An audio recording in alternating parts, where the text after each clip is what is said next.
Човечкиот фактор, синдикатот, работодавачот и работникот.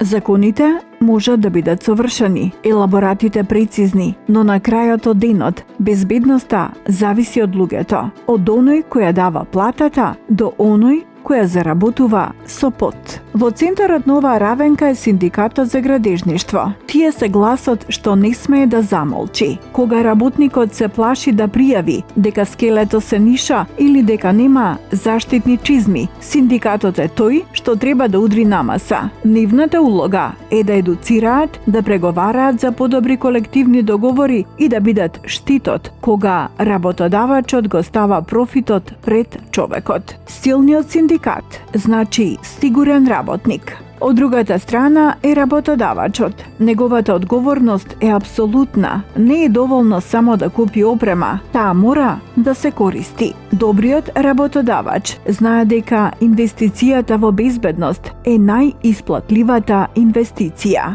Тој мора да создаде култура на работење, каде што безбедноста е пред роковите. Ако работодавецот замижи пред опасноста, бркајќи го рокот за градба, тој директно учествува во несреќата што ќе следи. И конечно, самиот градежен работник. Честопати, за жал, гледаме како самите работници ја одбиваат заштитната опрема. Топло ми е со шлемот, ми пречи појасот. Ова е стапица. Работникот мора да разбере дека тој е последната линија на одбрана за сопствениот живот. Негово право е да одбие небезбедна работа, но негова обврска е да ги почитува правилата. Овој триаголник – синдикат, работодавач, работник – мора да биде во рамнотежа. Ако работодавачот обезбеди услови, синдикатот информира и едуцира, а работникот се грижи за себе, тогаш и само тогаш ќе престанеме да броиме жртви на градилиштата, затоа што секој работник заслужува да се врати дома кај своето семејство, жив и здрав. Што е најважно? На моите студенти секој пат по предметот кој што им го предавам од таа област, прво прашање им поставувам што е најважна задача на еден инженер. И секој пат добивам погрешен одговор и тоа е окей, затоа што се они студенти и велат нели, постои една стара поговорка дека најдобро се учи од грешките и во тој период е и добро да научат. А тоа е следното, дека сите ќе кажат како најважна задача дека е да излезат на објект и да ја завршат успешно работата. И тоа е можеби инженерско размислување, меѓутоа веднаш ги шокирам со одговорот дека најважно е да ги однесат вработените на терен, на траса и да ги вратат живи и здрави и они, меѓутоа и сите вработени назад. Тоа е најважната задача на еден инженер. Најтешката работа во патоградбата, во мојата, во нискоградбата е токму работа под сообраќај. Работа под сообраќај најчесто имаме при рехабилитации, при реконструкции, при одржување на патиштата и дури ако се гради некој нов пат и нема толку конфликтни точки на сообраќај кој што е покрај вас, а вие работите, знаете, некој пат ве дели само еден вертикален знак или поставени чуњови на патот и возат возачите, секој си брза по својата работа, а вработените се тука. Така да, исклучително е важна задача да се изврши квалитетно обележување и заштита на вработените кои што работат на патот. Неодамна имав прилика да видам при мојата посета во Германија дека таму кога се работи на пат мора да постои ограда Нью Џерси и да биде физички одвоен сообраќајот кој што се одвива во движење и делот кој што е работен дел на самиот коловоз. Мора да биде механички одвоен. Не може да биде само со еден пластичен чун поставено и тоа да биде се. Имаше исто така, можеби сте го виделе на социјалните мрежи, се вртеше пред едно половина година изведба на рехабилитација на еден патен правец во Швајцарија, чинам дека беше, каде што нема како да го одвојат патот, па знаете што направија? Поставија челична конструкција, па овозможија да се движат возилата преку таа челична конструкција со пристојна брзина некои 60 на километри на час, а одоздола работеа овие глодалките кои што го стружеа асфалтот, поставува асфалт и за 2-3 деноноќија континуирана работа извршија пуштање на патот повторно во употреба. Колку е важно градежните работници да бидат осигурани. Нажалост, денес не сме виделе полиса различна од онаа што има 95% од вработените, особено во секторот градежништво, индустријата за градежни материјали, и истата да биде 150 до 300 денари по работник. Од такви полиси, кои што се минимум платени од страна на самите работници, а спроведени од страна на компаниите, повреда при работа со инвалидитет е 600.000 денари. Повреда при работа со смртен исход е 300.000 денари на семејството. Затоа велиме дека човечкиот живот на градилиштата чини 5.000 евра. Она што мора итно да се поправи, а веќе некои градежни компании го воведуваат, е барем приватно здравствено осигурување или полиса со животно осигурување за таа сума и при повреда и при, не дај Боже, фатален крај, биде многу поголема од она што е денес. Но сите оние што ги имаме денес во секторот градежништво, на изградба на патишта или пак овие што ги гледаме ке инвеститорите што ни висат по градилишта, се со најминимум платени полиси и затоа се тие суми што ги зимаат после сите судски лавиринти докажување дека не е по вина на работникот. Доколку пак се докаже, а во голем дел од случаевите се докажува дека и самиот работник е виновен, зашто најпрви не одбил работа ако е нешто небезбедно, завршуваат и на трошок на работникот. А најмал проблем е тоа да е паричен трошок, може да трошоков кошта прсти, рака, нога и така натаму. Кои типови на испитување и мерења се реализираат на градилиштата? Тоа е законска обврска и секој работодавач мора да ги направи овие мерења. Тие мерења ни служат за да знаеме како да ги прилагодиме превентивните мерки. Дали во Македонија има некои пречекорувања, во одредени операции има, но законот убаво предвидел, ако процениме дека на мерењата, ако докажеме дека има некои пречекорувања, пример на вибрации, ќе даваме сугестии како тие вибрации да се амортизират, или ако не може да се амортизират, ќе предложиме лични заштитни средства и ќе направиме обука на вработените како да ги користат личните заштитни средства. И има низа мерки. Ако не може до крај ќе се прават одредени ротации на работните места и така натаму. Не може секој пат идеално да се постават работите во градилиштето, но со сите овие работи што ги работиме, сакаме да ги доведеме работните места од работни места со зголемен или со многу зголемен ризик, да ги доведеме во состојба работните места да бидат безбедни за работа со мал ризик или прифатлив ризик. Каква е здравствената слика во градежниот сектор?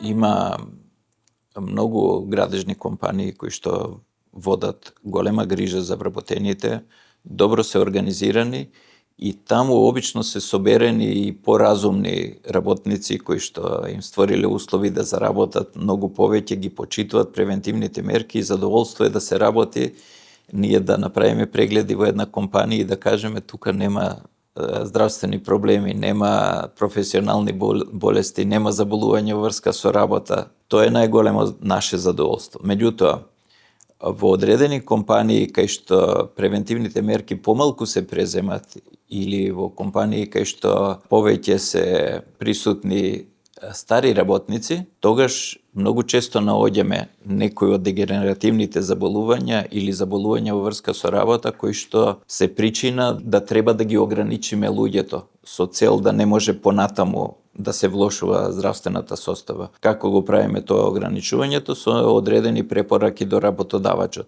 Тој не може да работи на висина, ама може да работи и на други работни места. Или не може да дига и да пренесува голем товар во зависност од состојбата, ќе кажеме повеќе од 5-10 килограми или повеќе од 20 килограми, но може да работи други работи кои што нема таков товар. Или да речеме од едно работно место да се ротира на друго. И тогаш мораме со работодавачите заеднички да ги анализираме состојбите, за да може да се излезе во пресрет на вработените. Дегенеративните заболувања се случуваат и тие со тек на возраста се случуваат и кај сите. Меѓутоа, има професии кај што и не сметат дегенеративните заболувања, пример реуматски заболувања, заболувања на ребетот, на колената. Меѓутоа, во градежништвото вработените мора да се со добра здравствена состојба, затоа што они работат на некои операции кои што се многу ризични, кај што се бара добра здравствена состојба, посебно на мускулно-скелетниот систем. Како се утврдува дека еден работник е спремен да работи на својата работна позиција? Работникот, за да може да се пушти во производството, треба да биде обучен, согласно Законот за безбедност и здравје при работа да помине обука за безбедност и здравје при работа, значи да го запознаат вработениот со сите можни опасности и штетности, со превентивните мерки кои што се предвидуваат на тоа работно место, да се информира кои лични заштитни средства треба да користи и да има од доктор оценка, односно мислење дека е работоспособен. Тоа го правиме преку прегледите, кај што ќе го прегледаме вработениот и ќе дадеме согласност дека тој е способен за работа на тоа работно место.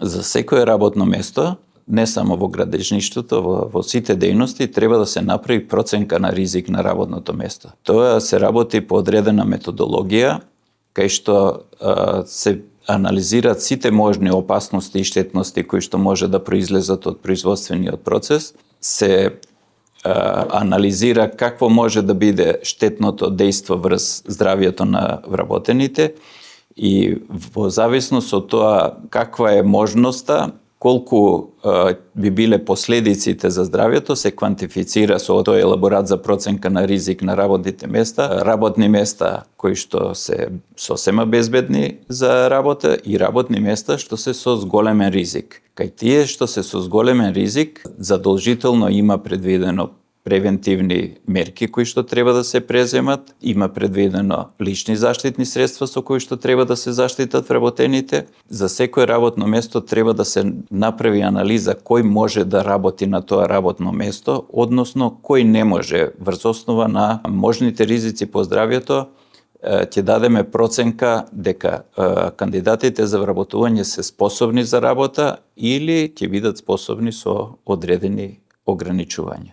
Или ќе дадеме квалификација дека не се способни за работа. За секое работно место, согласно елаборатот, зависно од ризиците и уредбата за медицинските прегледи, кои што се прават превентивните прегледи, е предвидено кои услови треба да ги задоволи вработениот за да може да работи. Пример, вработен кој што треба да работи на висина. Тој мора да има изузетно добар центар за рамнотежа, не сме значи да работи со нарушена рамнотежа, да нема невромускуларни заболувања, мускулно-скелетниот систем да е здрав, способен, да нема некои посериозни заболувања, видот да е добар и кардиоваскуларниот систем да е добар. Невролошките заболувања во вид на вртоглавици, епилепсија, невромускуларни слабости не може да работат. Например, работа во тунелите. Таму има зголемен процент на влага, има зголемен процент на прашина, има зголемен процент на бучава, бидејќи се работи со електрохидраулични дупчалки кои што произведуваат голема бучава. Таму не може да работат луѓе кои што имаат мускулно-скелетни заболувања, посебно на зглобниот систем, не може да работат луѓе што имаат белодробни оштетувања и луѓе со срцева слабост. Доказ дека имаат обука ги бараме уверенијата кои што ги издава стручната фирма за безбедност при работа. А стручната фирма мора да изврши теоретска и практична обука на вработените. Непрофесионалното однесување, односно непрофесионалниот пристап на овој дел на вршење на стручни работи од областа на безбедност при работа повлекува одземање на лиценцата за работа, односно овластувањето за вршење стручни работи и обуки на стручната фирма. Меѓутоа не сме имале досега случаи каде што работодавачот или работникот ја пријавува стручната фирма. Во ред е да постапуваме, меѓутоа треба да знаеме дека не постои таков професионален пристап околу обуката на вработените. За да се издаде тоа уверение, се врши обука, се прават тестови, се прави практична обука, па дури тогаш се издава уверението. Не сме добиле ни една представка до сега, ни од работодавач, ни од работник, дека несоодветна обука има добиена. Ниско е нивото на здравствената култура и на просветеноста во градежништвото што работа. Тоа се најчесто луѓе со основно образование и со средно образование, зборувам за оние директните оператори во во производството. Има едно чувство кога ги правиме обуките често дека ги знаеме тие работи, ги игнорира, дури не сака да ги слушат. Пристапуваме со мотивирачки реченици да ги мотивираме зошто треба да ги слушат тие обуки, зошто треба да ги применуваат превентивните мерки. Јас многу често на прегледите кои ќе ги правам, ќе видам со едното око не гледа. Зошто не гледаш? Па шпон ми влезе во окото. И тоа така банално го кажува, како ми се случи. Зошто не користиш очила? Заштитните очила се 100 до 150 денари. Значи, тоа се минимални цифри. Најголем дел од градежните работници ги одбиваат, не сака да ги користат. Или шлем, например, на градилиште работи без шлем. А ризикот во секој момент да му падне нешто на главата или движејќи се низ тие шалони да се удри во некоја греда е толку голем. Ете, одредени луѓе не сакат да ги користат. Дури ги правевме обуките, цело време се уфрлаа двајца млади. Се е убаво ова што зборувате, ама ако Господ не те чува, џабе.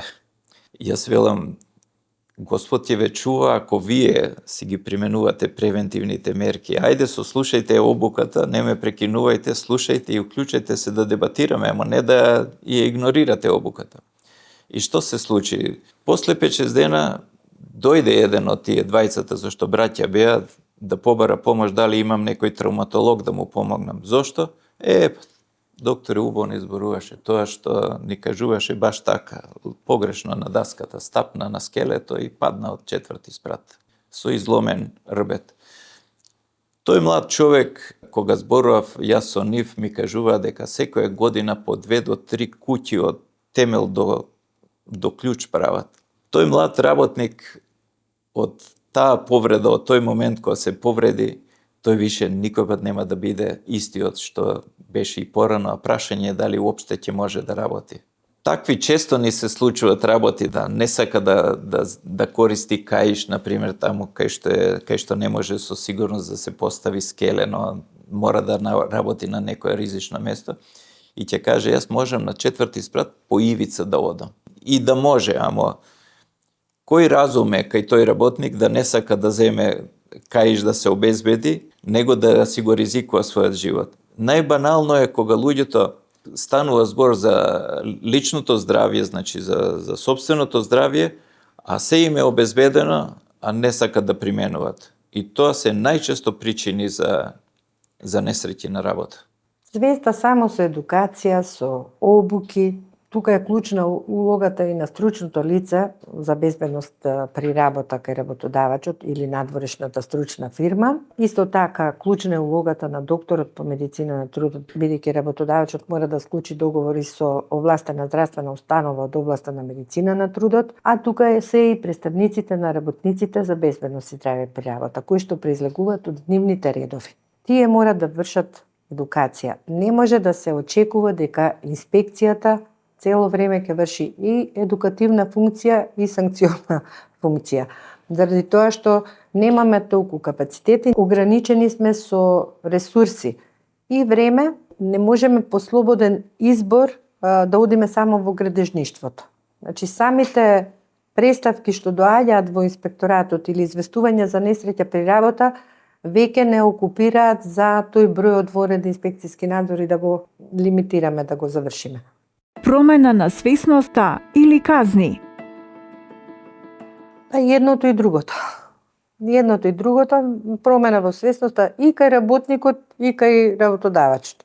Може би во таков случај треба малце поголема обврска да си земат здруженијата, стручните фирми, докторите по медицина на трудот, синдикатите, сите да се вклучат во тој систем за безбедност и здравје при работа. Нажалост, несоодветното образование, ќе кажам, несоодветните обуки, немањето избор за друга работа, немањето избор да се пазари денес работникот за поголема плата, не доведе да имаме кадар онаков каков што имаме и страф кај истите да си ги побараат правата, не секогаш не си ги знаат луѓето правата. Наназад 10 до 15 години само Сојуз на синдикати на Македонија и СКИП работи на подигнување на свест. Милион обуки барем ние како синдикат сме направиле на тие луѓе. Свеста е подигната, но немањето избор од подобра работа или од страв да ја изгубат постојаната работа ги доведува да прифатат нешто што е ван закон, да заменат колега на работно место што не е нивното работно место, да направат кроз текот на денот грешки што можеби да ги чинат понатаму повреди и жртва. Тоа е прашање кое што гледаме од една точка до друга колку сме постигнале за 10 години и ве убедувам дека во наредни 20 години треба да помине една цела генерација, можеби, за да имаме едуциран градежник како треба да личи на градилиште и како треба да ги извршува своите работни задачи. Тоа не е само инвестиција на синдикатот, тоа е инвестиција на работодавачите и треба да сме спремни како држава дека една генерација ќе жртвуваме во позитивна смисла да ја обучиме да заличи едно градилиште, еден автопат, онака како што сакаме да личи, како што гледаме во високо развиените западноевропски земји. Кога ќе престанеме да го гледаме само профитот и вложиме пари во соодветна механизација, алат, облека, опрема и образование на тие работници, ќе биде повторно достоинствен градежниот работник како што бил во еден бивши систем, без разлика и без навреда на неговата стручна спрема. Има се уште мајстори со 8 оделение, меѓутоа кои што се навистина мајстори и работат за солидна плата, а имаме и несоодветен високо квалификуван кадар во последниве години излезени кадри и технички и инженерски, кои што додека не имаат некој проект да го научат занатот, не знаат ништо од клуб. Тоа е повторно инвестиција на работодавачот да вложи во тој инженер ако сака да биде некој што ќе води голема група и бригада на градилиштето и да си ја заврши работата. Каква е перцепцијата на дел од работодавачите за синдикатот за градежништво? Имаме се уште работодавачи кои што синдикатот го гледаат со прв назив кој ги асоцира на синдикат штрајк. Ние велиме другари сме за социјален диалог да помогнеме проблемов што сме го виделе да ви го кажеме и да си го решите. Не да го решаваме ни на суд, ни со инспекција, ни со надзор. Но зошто да не станеме подадена рака за она што го гледаме на терен и сме го учели и знаеме како да ви помогнеме, да го имплементирате во вашата компанија, во вашиот систем, ќе кошта повеќе, да, меѓутоа да ги едуцираме нив на еден начин, не дека не се едуцирани, меѓутоа да одвојат малку повеќе од колачот, да вложат во овие елементи на безбедност и здраве при работа, вклучувајќи ги и самите работници. На крајот на денот ќе видите дека таа инвестиција и тој трошок, што ја повторно кажувам дека инвестиција, ќе биде помал од оној што го плаќаат кога ќе им се случи повреда или жртва на градилиштата. Каква е соработката помеѓу институциите? Што се однесува до соработката помеѓу институциите на системот како засегнати страни, да ги земеме репрезентативни синдикати, државен инспекторат за труд, представници на влада и представници на работодавачи, потребен е диалог кој што во минатото многу се вложуваше да заживее, да има редовни седници, да има економско-социјален совет каде што овие засегнати страни ќе зборуваат за проблемите, но до ден денес не може да се пофалиме дека е нешто многу направено и постигнато, особено не во делот за безбедност и здраве при работа, имајќи во предвид дека државата секогаш повеќе некако ги штити работодавачите него работниците. Дали се понаклонети кон парите него кон човечкиот живот не може да кажеме, да не грешиме душа, но некако во тој круг од трипартиден диалог работодавачи, влада и синдикати најчесто сме надгласувани. И за некој проблем и прашање кога ќе треба да се даде на работникот, дали е тоа плата, услови за работа или во делов за безбедност и здраве при работа, повеќе заеднички јазик си наоѓаат работодавачите и државата и затоа имаме онаква примена на законите каква што имаме. Па дури да кажам безобразно и да ни угодат во некој дел да се смени некој закон во корист на работниците, они повторно ќе најдат начин како да го заобиколат тој дел од законот, како да најдат дупката во водава и да избегнат плаќање на казни или како да средат некоја работа со инспекторатот на труд, бидејќи не е приватен инспекторатот, има назив државен инспекторат за труд. Тој истиот не има исти аршин кон работодавачите во приватниот и во јавниот сектор. Ние ако земеме колку пријави имаме во државни предпријатија за безбедност и здраве при работа, ќе видите таму како се многу помеки опомените, помали казните и така натаму. Се удира повеќе по приватниот сектор. Така што пред се представниците на државата и на власта треба да стават прст на чело еднаш, да сватат дека и они делот кој што од буџетот треба да го делат, да вложат во работниците, треба да се однесува на делот за безбедност и здраве при работа, ако сакаат да ги задржат и овие работници што ги имаме, бидат безбедни и здрави, да не ги кошта понатаму повеќе преку фондот за здравствено осигурување или преку фондот за пензиско инвалидско осигурување. Нагласувам дека сите прашања се решаваат на маса и дека може да се решат на маса доколку на вистина имаме конструктивен диалог, а не да имаме диалог на надгласување или да имаме диалог и да одбереме од диалогов кој е помалку ќе не чини нас, газдите или државата, а повеќе ќе ги чини работниците. Работниците ги чини направи многу тоа што им се крати на плата, ги чини многу тоа што имаат несоодветна лична заштитна облека, ги чини тоа што имаат многу прекувремени нерегистрирани сати, ги чини тоа што пол од платата им завршува во плик, па се запрашуваме со кои пензии, во кои услови ќе одат и во пензија, и низ годините не чини сите нас како држава одливот на домашни работници. Успешни примери. Има, ама не би сакала сега да ги именувам тие градежни фирми, меѓутоа има кои што строго ја применуваат безбедноста и здравјето при работа на градилишта, меѓутоа и кај нив се случува по некоја повреда. И сега, може би тој праг кај што треба работодавачите да ги пријават тие повреди е многу низок, затоа што ја пријавуваат секоја несреќа која што предизвикува отсуство на работникот 3 дена. Може би и самиот работодавач ќе му каже или патичниот лекар ќе му даде 1 недела боледување, може би не заради сериозноста на повредата, ама да се стабилизира па повторно почне да работи. Може би нешто треба да се размислува во регулативата. Секој работник што ќе се повреди, сите мерки за безбедност и здраве при работа се имплементирани, може треба повторно да му се даде обука за безбедна работа да се изврши. Меѓутоа се тоа мора да биде ставено во законската регулатива да може да ја применуваат инспекторите на терен. Кога најчесто се затвора градилиште? Најчесто е заради тие колективни заштитни мерки, непревземени колективни заштитни мерки. Тука е нашата превентивна улога. Имаме, например, во време на прогласувањето на алерт на портокалова или црвена фаза, кога е забрането работа на отворено. И ако во тој период од 11 до 17 часот работи работодавачот на отворено, значи само тие работни позиции, тогаш даваме забрана за работа на градилиштето. Значи не на други позиции.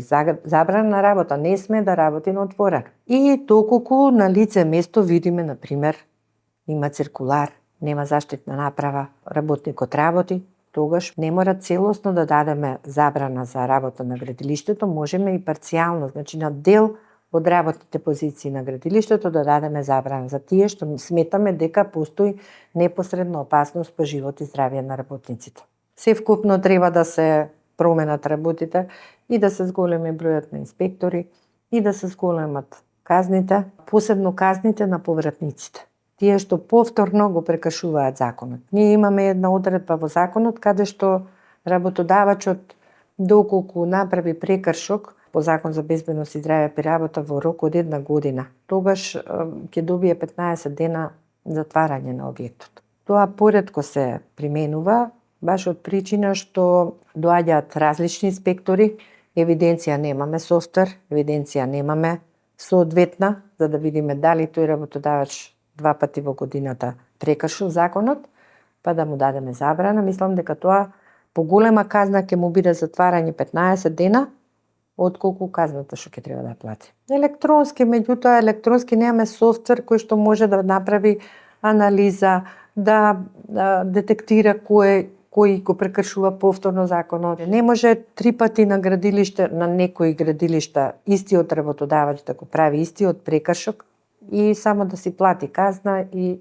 што не е многу голема. За големите работодавачи е 500 евра за одговорно лице, 3000 евра за правното лице. Ако плати во рок од 8 дена, ќе плати 1750 евра вкупно глоба, тој може глобата ќе ја плати и повторно ќе го прекршува законот. Значи треба некаква статистика, софтвер. Софтверот ќе ни укажува на градежните фирми кои што се повторувачи на прекршоците, затоа што и самиот план за работа за следната година сега ние го правиме пешки. Реперни се повредите при работа. Каде најчесто ги има, Така го правиме планот за работа за следната година. Кога би имале софтвер, тогаш самиот софтвер кој ќе ги ставиме индикаторите, може да ни ги даде дури и фирмите кои што го прекршуваат најчесто законот. Дали од едната или од другата област, без разлика, меѓутоа тој ќе биде проаѓан сигурно во текот на годината.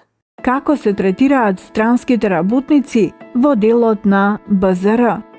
Тука имаме два случаи за ангажирање на странски работници. Дали преку странска фирма или преку фирма регистрирана во Македонија, а работниците ни се странски. Вработени во Агенцијата за вработување како по закон за вработување на странци. И претходно кажав, сите ангажирани лица на градилиште мора да ги исполнат мерките за безбедност и здраве при работа ако се вработени кај македонски или кај регистриран во централен регистар во нашата држава ако е регистриран работодавачот. Мора мерките за безбедност и здраве при работа и на странските работници да бидат здравствени прегледи, лекарски, проценка на ризик на нивните работни места, информирање за ризикот на нивното работно место, лични заштитни средства да им се обезбедат и така натаму. А за тие што доаѓаат со договорно деловно техничка соработка, што доаѓаат од странство работници, а вработени се во странска фирма, за нив, за жал, освен проценка на ризик за нивните работни места, немаат обврска да ги направат другите обврски, бидејќи не се вработени во македонска градежна компанија. Него доаѓаат, такви имавме случаи каде што се ангажирани од Косово, од Албанија, од Турција работници, меѓутоа преку странските фирми кај нас. Имало санкции и прекршочни и кривични во тој поглед, акции со секторот за странци од Министерството за внатрешни работи и бил санкциониран тој работодавач. Технологии кои би ги подобриле процесите? Може би нешто во старт треба да се бара како регулатива, за да можеме барем превентивно во старт да имаме некоја представа кои се позиции градежни ќе се работат и каде се ризичните точки, ако ги добиваме тие планови за безбедност пред отпочнување на некој градежен објект, можеби ќе испланираме баш каде што се критичните точки, тогаш да биде посетен тоа градилиште, за да ги избегнеме некои немили ситуации. Исто има, например, еве во другите балкански држави има на правилник за координатор на градилиште. Кој треба да биде, кои се неговите овластувања. Значи, праксата покажува дека е тоа корисен правилник, корисна обврска за работодавачот, меѓутоа се надеваме ке да, доколку не прашат за предлог или не вклучат во работната група за изготвување на новата регулатива, ќе посочиме дека треба добрите пракси, барем од околината, да ги искористиме и да донесеме соодветна законска регулатива, посебно за градежништвото, заради тоа што сегашната регулатива, односно подзаконскиот акт кој се однесува на мобилните градилишта, е многу тешко примелива, од причина што во самиот правилник обврските што треба да ги исполни работодавачот на едно мобилно градилиште се делегираат на повеќе лица. А кои се тие лица? Значи, обврски кој да го направи планот за безбедност може да биде обврска на проектантот, на инвеститорот, на изведувачот, на надзорот, и кога ќе делегираме некоја обврска на повеќе лица, тогаш никој не ја прави, па ние го казнуваме инвеститорот дека требал да нарача или да во договор да стави изведувачот да го направи тој план за безбедност. Изведувачи имаме за секоја фаза различни, па секој прави план за безбедност, ама тој план за безбедност не е усогласен со другите планови за безбедност, со другите изведувачи на објектот. И тогаш доаѓа до некои критични точки или ситуации, каде што може во манипулативниот простор да работи некоја друга фирма и да настрада баш заради тоа што не е соодветен планот за безбедност.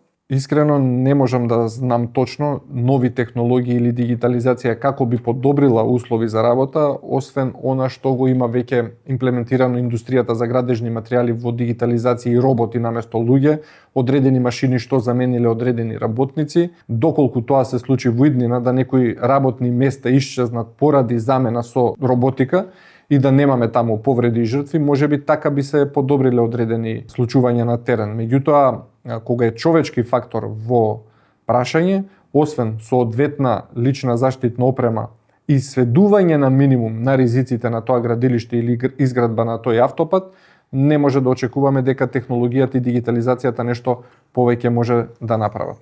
Единствено треба да се вложи во соодветна опрема и да се види за оние минимум фактори кои што не може да се избегнат, а тоа е минус 20 степени или плюс 40, барем за тие работни места да се ревидираат правилниците за бенефициран стаж и да се даде бенефициран стаж на тие работни места.